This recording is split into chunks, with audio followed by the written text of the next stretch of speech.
আমরা অনেক ক্ষতির মধ্যে আছি ভাই। এই বর্ষায় ধান। হ্যাঁ ভাইয়া, তাইলে আপনার বাসা কি এইখানেই? না ভাই, আমার ঘরের বাসা হচ্ছেন সে খানমরজি ইউনিয়ন, ভাঙ্গুড়া থানা। এখানে কি করতে আসছিলেন? এখানে যে মাঠে ধান কাটতে আসছি, ধান কেটে এসে পরে খাওয়াইলাম, খাওয়াই থালা বাসা নিয়ে বাসায় যাচ্ছি। তাইলে আপনার ধান কাটা কি শেষ? না ভাই, শেষ হয় নাকি, এখনো 5-7 দিন লাগবে।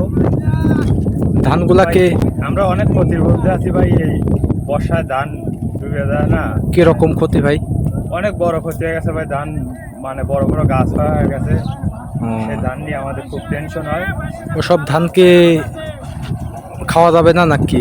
খাওয়া যাবে ভাই, অনেক ধানের সাথে হয়ে যাচ্ছে তো, হয়ে গেলে করে খাওয়া যাবে। একবারে ওই ধান খাওয়া যাবে না, কিন্তু ওই ধানটা ভালো ধানের সাথে মিক্সার হয়ে যাচ্ছে, সেই কারণে খাওয়া যাবে। তাইলে ধানগুলো আপনারা আনতেছেন কিরকম পদ্ধতিতে? ধান আনছি ভাই আমরা কাগজ দিয়ে,